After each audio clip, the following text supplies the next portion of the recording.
All right, those are the 1 p.m. games. Let's move on to afternoon action. 4:05 p.m. Eastern. Detroit Lions 1-10-1, 0-5-1 on the road at Denver Broncos 6-6, 3-3 at home.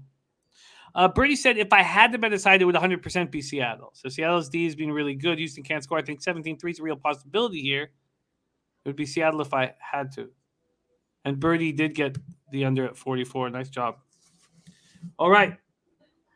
Let's go. 53 Fahrenheit. Partly sunny, 6 miles per hour at Mile High. Let's see what we are dealing with here in Denver. We have Denver opening up as 8-point favorites.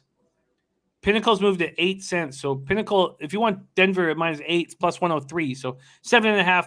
7.5s are going to come on the board shortly. This opened at 41.5 and is now at 42 across the board, but Pinnacle's moved at 42.5. So you can imagine that everybody else will be with them.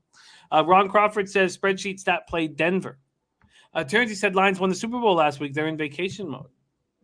See what the cash flow says here. 1,815 tickets in. And we have, just moved to 1828. We have 37% of the tickets on the Lions and 89% of the cash. Then 69% of tickets on the under, 71% of cash on the under. Yeah, it's gone up a point. Leonard Welch says Lions shot their load versus Minnesota. Says Denver -8. Lions come in off their first win in 364 days, 29-27 at home over the Vikes. 15-game winless streak is over. Dan Campbell has his first win. Also ended the Lions' 9-game home losing streak. Goff led Lions on a 75-yard TD drive without a timeout. 150 left on the clock for the win. Finished 25-41, 296 yards, 3 touchdowns, and a pick. Also lost a fumble. He had lost 12 straight starts for the longest skid for a quarterback taken first in the draft era since 1967. Amon St. Brown finished with 10 catches for 86 yards. The first TD of his career was the winning one. Josh Reynolds added 4 catches for 69 yards. Hawkinson 4 for 49 on TD. Jamal Williams replaced the injured DeAndre Swift. Ran 17 times for 71 yards. There has been no update. At least I've received no update that I was looking on.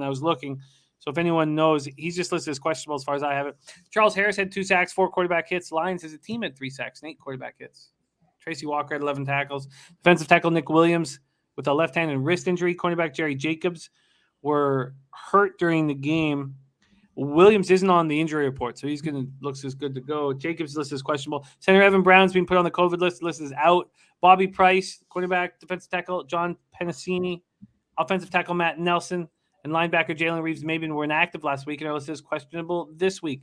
Broncos coming off a 22-9 loss at Kansas City. They've lost 12 straight games to the Chiefs. Bridgewater 22 of 40 for 257 yards, touchdown and a pick. Bridgewater had not thrown an interception in 4 straight games before the Chiefs picked him off twice. Jerry Jeudy caught 4 passes for 77 yards. Javonte Williams was excellent. Wow. Starting place of Melvin Gordon, 23 carries for 122 yards, caught 6 passes for 76 yards and a touchdown. Gordon's listed as questionable again this week. Broncos were the first team since 2009 to have an 11-minute drive that accounted for 0 points. The secondary was excellent. They held Patrick Mahomes just 184 yards passing. Surtain had an interception. Pass rush had just 1 sack and 3 quarterback hits. Nose tackle Mike Purcell was a surprise inactive with a thumb injury. He's not on the injury report this week. I don't know what went on. Take it away here, Bebsie, Lions, Broncos. Well, some of these guys have already mentioned it in the chat, but Detroit coming off that win. I'm all over Denver. The excitement, the party in the locker room afterwards. They literally acted like they won the Super Bowl. Now they're going against a Denver team, still in the playoff hunt. Excellent secondary, so they're not going to move the ball. Just a very good Vic Fangio coach defense. Denver at home, always a difficult place to play in Mile High. I think they smash the Lions. After taking that L to the Chiefs, they are going to take these Lions, who I think they're going to have a laissez-faire approach to this week.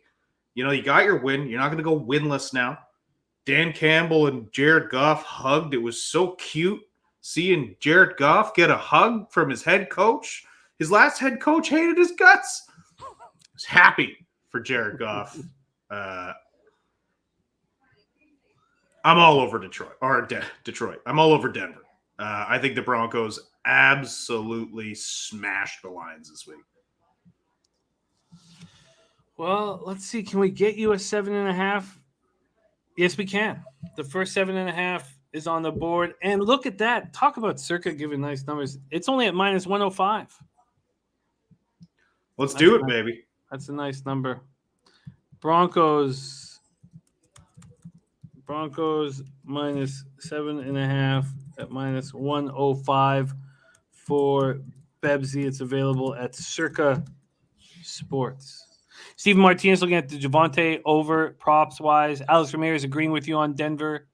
We got Dennis Trusty in the chat. Said he had 8 drinks for $12. Says he's good to go.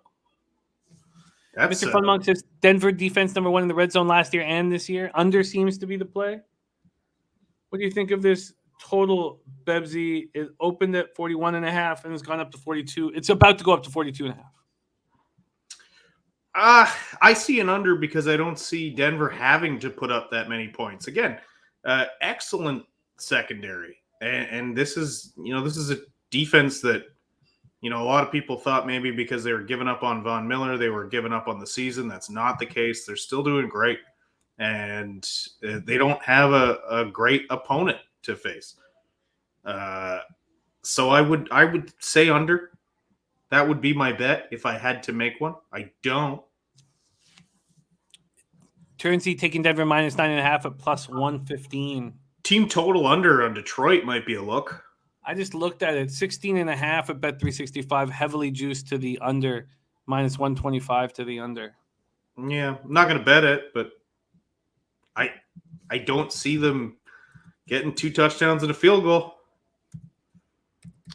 Yeah, are giving us a final score of 24-10. Birdie agreeing with the Lions team total under, and my voice just broke. That's how excited I was. I'm only 42. I don't want to bet it. Still happens.